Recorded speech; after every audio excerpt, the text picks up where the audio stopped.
Let's go.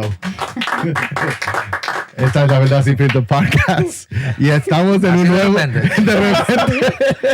Y estamos en el 2023. Sí, estamos en el 2023 y estamos bien acompañados siempre. El Grupo Milla se quedó con nosotros para este episodio. No, ya son nuestros amigos. Ya son parte de La Verdad Sin Filtro Podcast. Pastor Misael, como siempre, muchas gracias por estar aquí. Y saludos. Y se nos añadió uno de los artistas cristianos que Dios está utilizando en estos últimos tiempos, Samuel de la Cruz. Gracias por la invitación. Samuel, ¿tú tienes un sobrenombre? Sobrenombre. Sí, como Sammy. Ya no, Samuelito. aquí no, en la República Dominicana me decían La Piña. ¿Y por qué? ¿Y por qué será? Porque jugando basquetbol ellos le llaman piña. Sí. Tú eres piñero. Yo daba mucho golpe y me decían La Piña, me pusieron así. Pero era que yo no sabía jugar mucho, entonces me decían defensa, piña. Y ya eso me quedó eso. No, a ti te oían. Sí. Pasar a la ola. Pero después me dicen Samuel. Y entonces, ¿cómo se llama? Yo me imagino que cada uno de nosotros que estamos aquí nos hemos quedado en la iglesia por experiencia que hemos tenido con el Señor. Y me gustaría, si ustedes nos pueden expresar alguna de esas experiencias, ¿cuáles fueron una de esas experiencias que ustedes tuvieron con Dios, que fue el sello, como dice, el antes y el después, el de repente? Santo, estoy predicando. De repente de Dios. Voy a comenzar con Samuel de la Cruz. Bueno, el mío es fácil. Yo por muchos años viví un evangelio que yo no conocía, simplemente porque lo heredé, como dijo el varón, nací en un hogar, un núcleo cristiano, y tenía más que el amor por Dios, era como algo como obligatorio. Pero ya cuando llegué aquí a Estados Unidos en el 2004, yo tuve un encuentro real con el Señor y descubrí que era algo más que lo que yo había vivido, ¿entiendes? Dios empezó a tratar conmigo directamente, trajo convencimiento de pecado. Cuando yo me vi que lo mismo que le pasó a Isaías, que se vio delante de aquel ser y se vio inmundo, pasó conmigo. Yo me vi, wow, Dios mío, ahora entiendo que soy un pecador, y estar en la presencia de Dios es algo terrible. Te hace ver tu propia culpa y te hace ver, ¿verdad?, lo sucios que somos. Y de ese momento yo empecé a caminar sabiendo que Dios era real, no como yo lo tenía anteriormente, y me daba vergüenza andar con la Biblia. Me escondía cuando pasaba por los grupos del barrio porque yo no era cristiano, simplemente quería agradar a papi y a mami, hasta que tuve ese encuentro. De ahí fue un sello aquí en el Bronx, en la iglesia donde me congrego hasta hoy. Es un sello de Dios, y entendí que Dios tenía otros planes para mi vida. Yo vine con muchos planes diferentes. Incluso cuando yo llegué aquí, la gente me decía, se va a perder ese muchacho en Nueva York. Y fue todo lo contrario. Aquí fue que yo vine a conocer al Señor. Y el resto es historia. Somos, Carolina y yo, hijos de pastores. Entonces, lo que pasa mucho con los hijos de pastores, que quizás muchas personas se pueden conectar con eso, es que estamos desde que nacimos, estamos tan acostumbrados al nombre del Señor en nuestra casa, de la palabra del Señor, la música, todo. Estamos tan acostumbrados a eso que quizás es más fácil que entre y que salga de una vez. Estamos tan acostumbrados a que el nombre del Señor se mencione en todo, que oramos antes de comer, que oramos antes de acostarnos, oramos cuando vamos en un viaje. Es tan normal que se formó parte de nuestra vida. Entonces, como una costumbre, sí. Entonces, ese nombre del Señor se vuelve como algo tan normal que es como mencionar el nombre de Eugenio. No se valora. Entonces, yo crecí en mi familia que todo es Dios, ¿no? En todo se pone a Dios primero. Entonces, quizá crecí con eso tan implantado en mí que en verdad no conocía al Señor. No pasaron, voy a decir, quizás 16, 17 años en mi vida que simplemente era un hijo de pastor. Tocaba la batería, tocaba el piano, tocaba la guitarra, hacía todo en la iglesia. Un hijo de pastor, tú sabes que hace de todo. Sí. Pero en verdad no conocía a Dios. Cuando llegué a conocer a Dios, cuando en verdad pude entender quién es Dios, qué es ese nombre, qué significa para mí. Porque simplemente decir, oh, Dios es bueno, Dios es grande. Esas son las cosas que se nos pega y se quedan ahí. Pero en verdad conocer quién es Dios en mí, qué ha estado haciendo en mí. Y yo pude de una vez, como un despertar, vamos a decir, un despertar en mí, un despertar en mi corazón, un despertar en mi espíritu que estaba simplemente, no es que no existía, simplemente estaba dormido. Y desde que se despertó, ya pude leer la palabra y entenderla, porque la leía, no la entendía. Porque la entendía con mi mente, no la entendía con mi espíritu. Después que sentí ese despertar, nunca más lo pude apagar. Entonces, eso lo puedo decir que quizás pasó en mi edad de 17, 18 años, cuando muchos decían, así como te dijeron a ti, oh, llegaste a Nueva York, eso no va a llegar. Los hijos de pastores son los peores. Ese varón... Todo el tiempo enamorándose de la jovencita de la iglesia. Eso va a llegar a 19 años y, excúsame, pero ese no va a llegar a nada. Cuando mi mamá corregía, eso le decían, eso porque el hijo suyo todavía es pequeño, espera que llegue a los 15, 16, 17, como 18. siempre. Yo he escuchado eso. Siempre era eso, entonces porque mami le decía, no, Oye, la pero gente hay es que cruel, instruir, hay que hacer esto.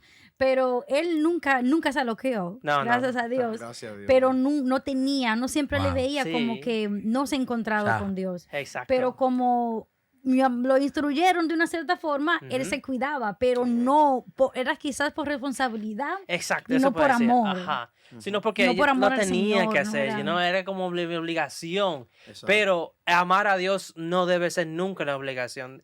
Mis padres me instruyeron a los pasos del Señor, pero no me forzaron. Nunca me dijeron, tú tienes que hacer esto. Bien hecho.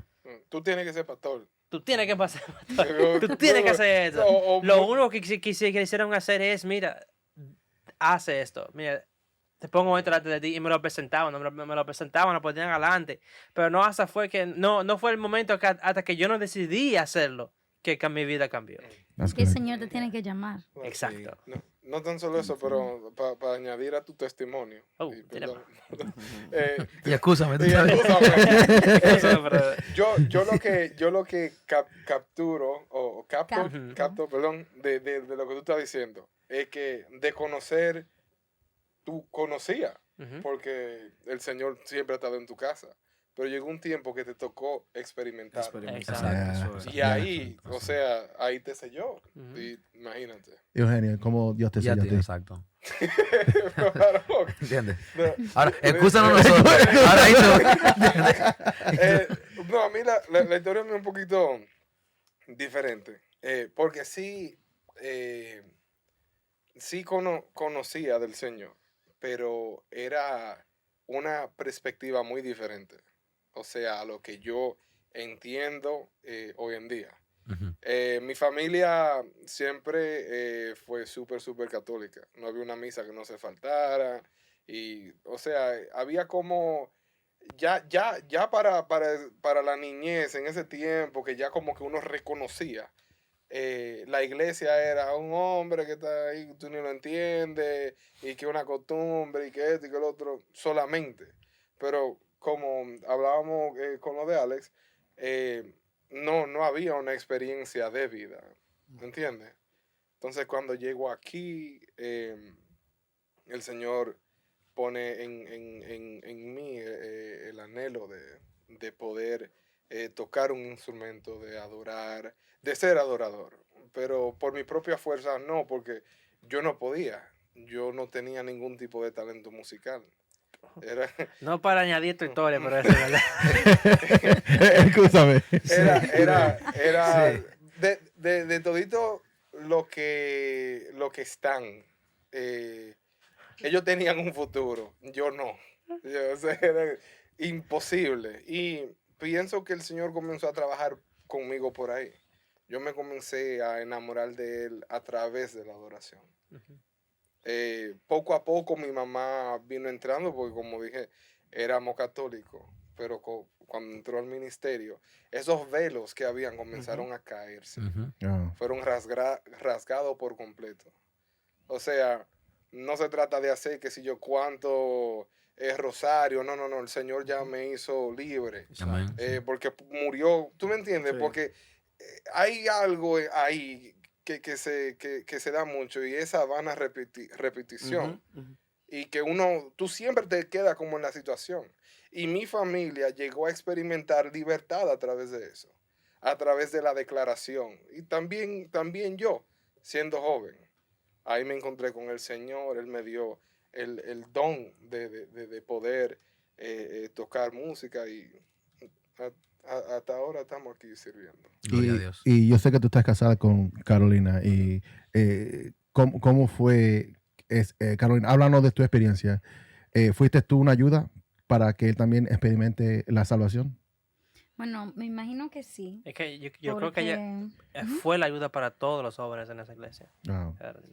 Sí, yo siempre tenía la responsabilidad de que como yo era un poco más adulta, entonces yo decía, esos son mis jóvenes, por decirlo así, entonces tengo que ayudarlos, tengo que instruirlos. Siempre tenía cursos, que clase, que siempre estaba arriba de ellos. Yo era como la maestra con la vara. ¡Ey! Tiene que orar, tiene que enfocarte, Entonces siempre, yo era como el cuco. Hay una Carolina. Entonces, no, pero mira, a ti se te nota un nivel de madurez muy elevado. Tú sabes, sí. Y yo creo que tú terminarás siendo una muy buena madre cuando tengas sus hijos. De verdad que sí. ¿Y cuál fue tu experiencia, Carolina? Porque yo sé que de lo que ellos han dicho, tú has sido una ayuda para ellos. Pero ¿cuál ha sido tu experiencia?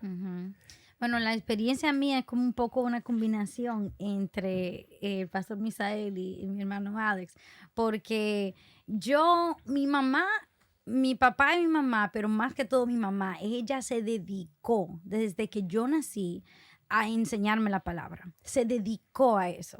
Mientras que quizás otros niños estaban jugando, haciendo cualquier otra cosa, mirando la televisor, mi mamá me estaba enseñando.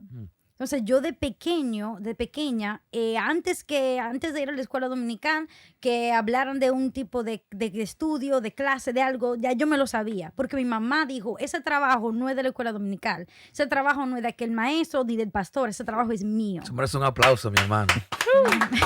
Dios mío. No, yo amo a mi mamá, ella hizo un tremendo trabajo, que yo no estaría aquí y no fuera quien soy si no fuera por la ayuda de mi mamá y cómo ella se dedicó a mí. Aún así, obviamente, yo desde chiquita predicaba, cantaba, todo, yo siempre lo hacía. Y amé eso, pero obvio, todos tienen que tener ese momento que toman una decisión 100%. Ese era mi ambiente siempre. Yo no conocía nada fuera de eso, ni me imaginaba mi vida fuera de lo que era el evangelio, ni la palabra, ni la iglesia. Cuando en mi adolescencia estaba en la escuela, muchos de los otros jóvenes tenían su vida, su manera, hablaban de esto, hablaban de aquello, y decían, no, por Carolina no la inviten, porque ella no va. Yo dije, no, yo no voy a ir, eso no es mi ambiente. Yo dije, mejor no me inviten, es verdad, porque no voy a participar. Y no era que yo realmente no tenía amigos en la escuela, yo tenía amistades. Nunca tuve amigos. ¿Quién era mi amiga? Mi mamá. ¿Quién era mi amigo? Mi papá. Siempre, siempre, siempre. Pero yo tuve que obviamente en mi adolescencia aquí también tuve esos momentos de quizás no querer levantar la mano, tener vergüenza. Eso fueron más que todo mis dificultades. Expresar mi amor por el Señor. Pero yo nunca pasé por ese momento de que quiero ser cristiana, no quiero ser cristiana, Señor, amo a Dios, no amo a Dios. Nunca me pregunté. Nunca pasé por ese momento de confusión. Y todo lo atributo al trabajo que mi mamá hizo desde pequeña.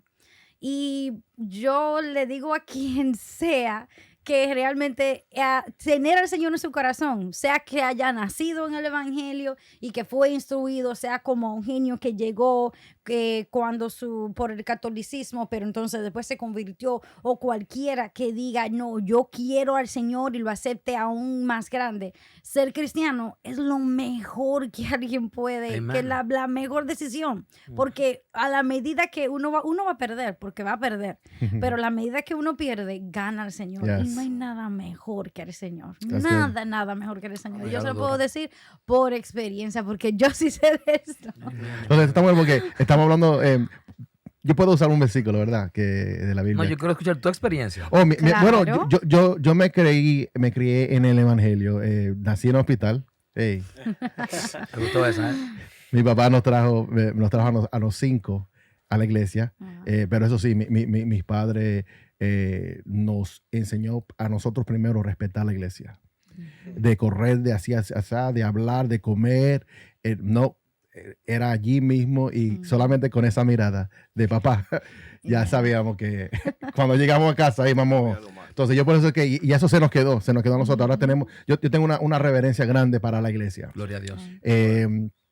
Y claro, a los 16 años, bueno, fui presidente de niños, ¿verdad? ¿Sabes? Como en la iglesia mía, crecimos en pentecostales, ¿sabes que los pentecostales, la sociedad de niños, de jóvenes, era presidente de niños, comencé a predicar, comencé a, ¿sabes? A tener diferentes actividades, pero ya a los 16 años yo me descarrié. Entonces yo soy uno de esos jóvenes que a la cierta edad de 16, 17 años, cuando me comencé a involucrar con amistades que no tenían la misma creencia mía. Y entonces yo tuve casi 5 años fuera del Evangelio, fuera del Señor. Y la experiencia mía, no que fue una experiencia, fue más como un wake-up call. Era el día que yo iba a cumplir, me estaban celebrando mi 21 años de edad. Yo era jefe y mis colegas me dijeron, let's go, let's celebrate.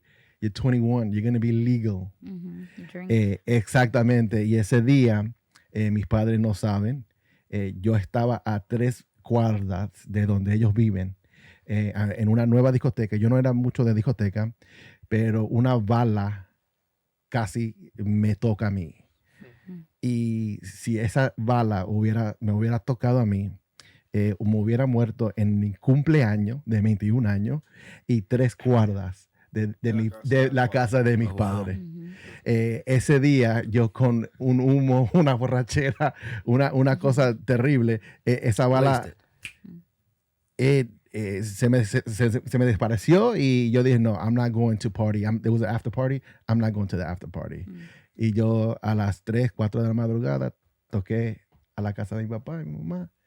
Y desde allí, yo creo que eso fue el comienzo de que hasta ahora yo aquí estoy todavía sirviéndole al Señor. Y puedo yo decir, y lo que quiero añadir es que aún teniendo experiencia bonita con el Señor, si tú te descuidas, puede ser que tú también termines así, porque yo tenía experiencia con el Señor. Yo fui bautizado con el Espíritu Santo. Dios me hablaba, ¿me entiendes? Y si yo me descuido, si usted se descuida, usted también puede caer en esa desgracia. Creo que una de las cosas que nosotros que queremos más en la iglesia, especialmente en la juventud, es que tengan esa experiencia con Dios, con el Espíritu Santo. Job decía en uno de los versículos, de oídas te había oído. Nosotros como Alex estaba diciendo, estaba escuchando de Dios, pero Samuel, creo que tú también estabas diciendo que estaba viniendo a la iglesia. Sí. Y compromiso con los padres. Pero no teníamos eso. Personal. Es verdad. Entonces, y ya nosotros sabemos lo que Job pasó. Y él dijo, bueno, de oídas te había oído, pero ahora mis ojos te ven. Yo tengo una pregunta para todos ustedes. Y me gustaría que sus respuestas sean moderadas y un poco breves. Y así darle espacio a todos que puedan responder. Tú sabes que cuando uno tiene un acercamiento con Dios, ¿no? O cuando una persona llega a los caminos del Señor, o cuando se convierte al Señor, hay pasos a seguir para tú mantenerte, porque una cosa es recibirlo, otra cosa es retenerlo. Porque, señores, si nosotros enumeramos las personas que nosotros conocemos que han recibido a Cristo, son demasiadas. ¿Okay? Ahora son pocos los que los retienen. ¿Qué hicimos nosotros? ¿Qué hiciste tú para retenerlo? Adelante. Yo diría el discipulado. El que no se discipula, se le va a dificultar, porque no es aprender la doctrina de la iglesia. no es aprender cuáles son las reglas, porque todo el mundo puede seguir reglas, pero si no lo hace por amor, no lo experimenta, no es una vivencia personal, entonces va a llegar el día que lo va a soltar porque es una carga que está llevando. Me cansé. Ya. Entonces necesitamos discipularnos, porque cuando nos discipulamos vamos a seguir a Cristo por amor y vamos a llevar esa cruz. Entonces, encontrarse con Cristo y ser discipulado. Eso es, para mí, esa es la respuesta. That's good. Yo, bueno, de mi parte yo diría que para mí, como persona, tuvo mucho que ver el entender que no fue hombre, no fue un cambio de manera de pensar, sino que fue Dios que lo hizo y que Él es real. Y entendí que antes andaba perdido, antes me sentía huérfano, pero ahora yo tengo un padre y Él me ama. Entonces, no voy a mentir, no puedo decir que no hubieron veces cuando caí, pero el único que me dio la mano fue Él. ¿Entiendes? Y llegué a conocer de su misericordia y que no era relajo, no era algo, o no lo es, no es algo que se toma a la ligera, es un estilo de vida. Yo puedo decir quizás, bueno, para tenerlo corto, es someterse. Es someterse, ¿por qué? Porque quizás veía a mis padres como mis padres y nunca lo vi como mis pastores. No fue hasta el momento que le dije que no son tampoco mis padres, pero también son mis pastores. Y pude someterme a las palabras que ellos, a lo que ellos deseaban para mí como pastores y también como padre para mi madre. Claro. Y no fue hasta ese momento que no, en verdad, no pude conocer a Dios. Hasta que yo creo mucho que no lo puedo hacer solo. Hablábamos en el otro podcast de eso. No lo podemos hacer solo. Siempre tiene que haber una guianza. Y para mí es someterse. Samuel. Bueno, yo lo que me hizo retener, ¿verdad? No solamente llegar al evangelio, sino retener lo que se me había dado. Sí. Primeramente fue un gran fundamento la palabra. Fundamentarme mucho en la palabra. Yo en ese tiempo yo estaba solo aquí en Estados Unidos y yo lo único que hacía era pasar mucho tiempo con el Señor. De los jóvenes, yo creo que era el único que estaba enfocado literalmente en el Señor. Yo no estaba enfocado mucho en, tú sabes, en salidera, en disfrutar la vida como cualquier joven, sino que yo me enamoré simplemente de Dios. Yo me enamoré de Dios y empecé a comerme la palabra, a estar en retiro. Todas esas cosas me hicieron hacer como un fundamento, una base, ¿entiendes? Y después yo simplemente miré hacia el mundo, hacia afuera, y yo dije, no, pero es que no hay forma de que yo pueda cambiar esto. Me pasó como el hombre que encontró un tesoro en la Biblia. Dice que lo enterró de nuevo y fue y vendió todo lo que tenía para comprar ese campo donde estaba ese tesoro. O sea, yo cambié todo lo que yo conocía del mundo. Para mí, de verdad, no tiene ningún valor en comparación con lo que es Dios para mí. Y lo seguro, lo tranquilo que me siento en el Señor. Eso me hizo anclarme en Dios. No hay retroceso, como dicen por ahí. Hoy yo entiendo que en mi experiencia yo me convertí en autónomo sin saberlo. Porque yo decidí no solamente escuchar lo que se decía, sino comprobarlo por mí mismo. Entonces, en la iglesia se hablan de temas que son repetitivos y que siempre deben de ser así. Se habla de la oración y por alguna razón la manera en que lo promueven es como una carga. Y por eso es que en muchas ocasiones en el servicio de oración es el servicio más ausente, ¿no? Porque la oración es como un pesar. Entonces yo decidí estudiarlo desde la perspectiva bíblica y terminé descubriendo que es terapéutico. Es necesario, te limpia el alma, te mantiene fuera de estrés, fuera de depresión, fuera de ansiedad. O sea, te lo digo una vez más, desde mi ignorancia no sabía que me estaba convirtiendo en un autónomo. ¿Ok? Y comencé a comprobar aquellas cosas que luego me sirvieron para bien porque comencé a practicarlas desde esta perspectiva de la espontaneidad. ¿Y tú? Bueno, la Que misma, estaba en la discoteca a los 21 años. la misma forma que como me descarrié, pude retenerlo porque con las amistades que yo estaba, que no conocían, yo ahora cuando regresé, yo dije, ¿sabe qué? Me voy a juntar con hombres de Dios. Con personas, mentores, como estamos diciendo, Alex, no, esto no lo podemos hacer solo. Por eso que la palabra dice que hay que congregarse. Usted no sabe que congregarte en una iglesia es bien para ti. Porque su mandamiento. Exactamente, y estás allí con otros creyentes como tú que están pasando lo mismo como tú o peor y todavía están allí manteniendo la fe.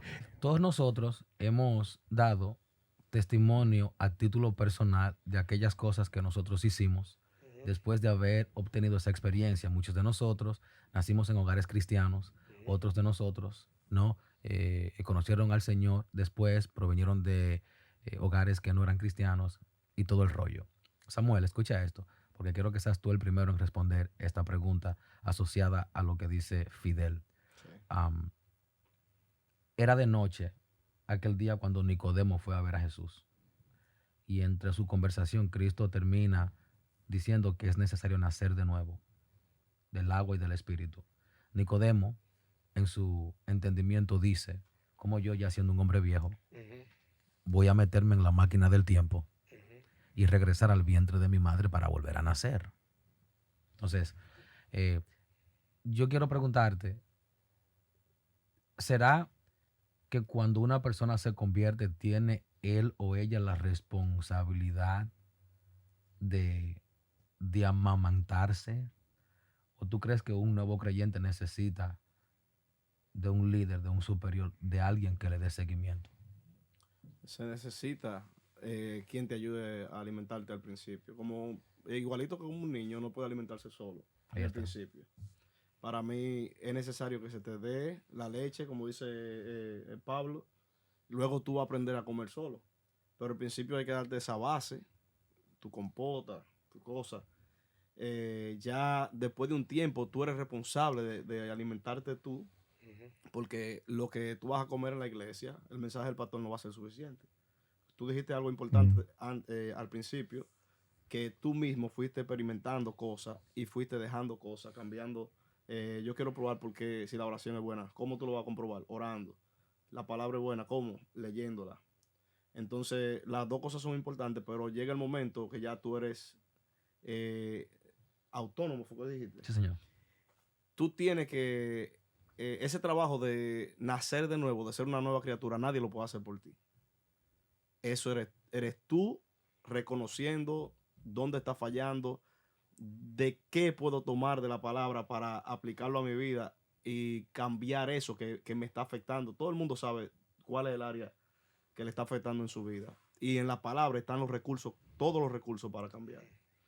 Eugenio, entonces en el caso tuyo, ¿tú piensas que, mirando la respuesta de Samuel, ¿tú piensas que nosotros como cuerpo de Cristo hemos cometido el error de acostumbrar mucho a la gente a que esté siempre pecado del seno? Porque es muy fácil. Es muy fácil que te den la palabra, es muy fácil que te estén estimulando, que te levanten las manos, que te preparen la adoración, que te preparen la música. O sea, ¿hasta cuándo llegará el momento donde ya tú no tendrás que depender de aquel que te instruyó? Entonces, ¿tú lo ves desde qué perspectiva tú lo ves? ¿Tú lo ves de que nosotros tenemos la culpa de estar mal acostumbrando a la gente? ¿Cómo podemos desencadenar este debate? Porque yo siento que tú estás muy tranquilo. Quiero rabia aquí. ¿Tú tienes hijos? Tengo 2. Okay. Mi esposa me obligó a tenerlos. Ok. ¿Tú tienes hijos? Sí. Okay. Yo no tengo hijos. Okay. Ya mismo. Aún no. Él va a tener un hijo. Sí. ¿Qué edad? ¿Son jóvenes? Bueno, Jeremías tiene 14 y Belén tiene 11. ¿Tú te acuerdas cuando ellos eran niños? Sí, señor. ¿Cuándo tú dejaste de ponerle la mano para que no se cayeran? Cuando yo vi que ellos ya podían balancearse por sí solos. Así que yo lo veo. Porque yo pienso Buena respuesta. Que la guía espiritual está ahí para esos momentos de caída. O sea, cuando la persona se tambalea como un soporte. Pero hay un momento que como creyente ya uno camina firme. Y entiendo tu pregunta. Claro, creo que en algunos sentidos hay veces que la gente se malacostumbra Y no quiero decirlo no quiero decirlo de esa manera porque yo no soy pastor, ¿entiendes? Entonces como que, pero hay veces que hay ministros o lo que sea o líderes que mantienen a esa persona ahí y esa persona tiene que al final seguir volviendo y vuelve y no está malo que vuelva donde su líder, pero tiene que caminar solo, tiene que poderse balancear.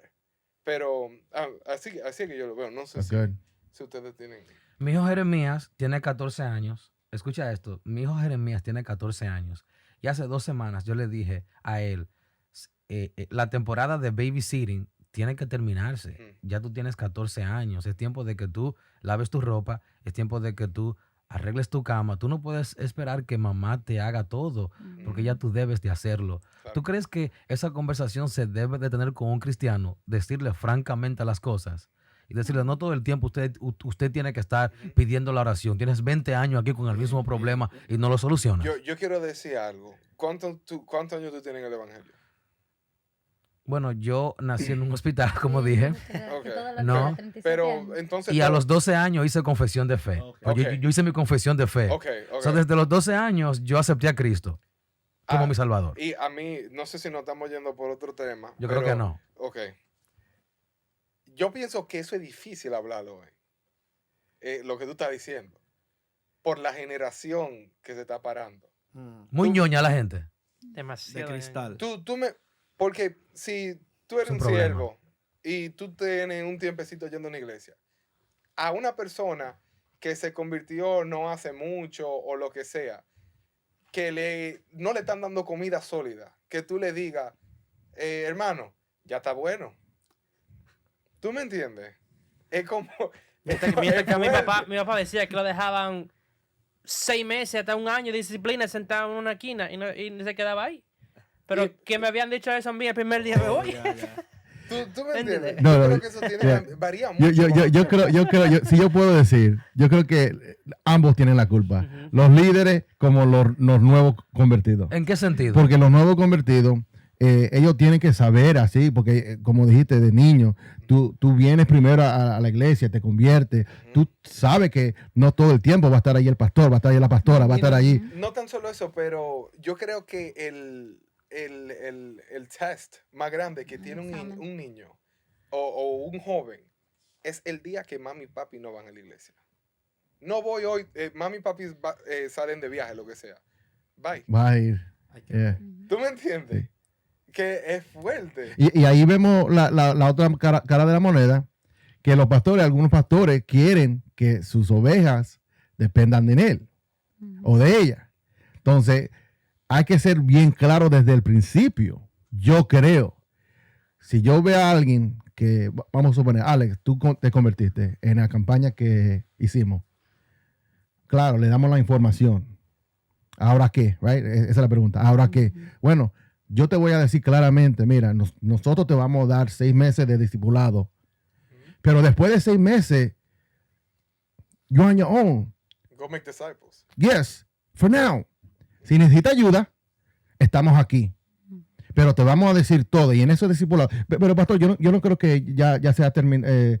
Ya yo no sé, no quiero generalizar. Pero no hay, ¿cómo se llama ese? Cuando alguien acepta al Señor y los nuevos creyentes, ya no hay un, ¿cómo se llama? La palabra que... Seguimiento. Yo no creo eso ya.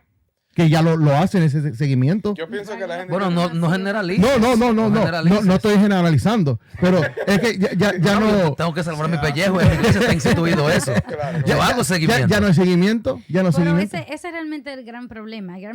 Y vuelvo... Realmente yo creo que estamos hablando de lo mismo. En el punto del discipulado. Que la gente... El Señor discipuló a 12. Para que esos 12 discipularan a 12. Bueno, o allá al mundo entero. Pero mi punto es que comenzó con ese pequeño núcleo. Creo que muchos de los problemas que tenemos ahora es que los pastores quieren ellos ser la cabeza de miles y de miles. Exacto. Y de miles. Y un pastor no puede cuidar. Óigame, yo no quiero tener 1000 hijos. que Dios me libre. No tengo la capacidad. No creo que ninguna mujer, ningún padre tiene capacidad para no eso. creo que aguante, ¿no? No. Entonces ahora los hombres, el mismo Señor nos dijo, yo no quiero el mundo entero, dame 12 para que eso trabajen. Y mandó a este para allá, y usted para allá, y usted para allá. Trabajen en su núcleo, trabajen en su área. Creo que ahora hay un problema de como que... Lo quiero todo. Sí, como que no sé cuál es la palabra. Querer demasiado. Yo tengo la palabra. Tú estás diciendo que hay miedo ministerial. Para soltar a otros. Claro. Sí, yo creo que sí. Porque yo tengo que mantener a la gente pegada. Él canta bien, él canta ¿Qué bien. miedo que hay? Eso si te vas a no ir le a- pertenece al pastor. Sí. Entonces, lo que yo veo mucho, vamos a decir, en nuestra ciudad. Voy a hablar de lo que conozco, lo que he crecido, con la gente, con la iglesia que he crecido. Sí, señor. Los pastores tienen miedo de que si tú eres pastor y yo soy pastor y ese es tu miembro, que yo hable con tu miembro porque quizás viene para mi iglesia. Pero nosotros creemos, nosotros hablamos de nuestra experiencia, creemos que tú ser el pastor de él no tiene que ver nada con nada. Que vamos a decir que Eugenia no es cristiano.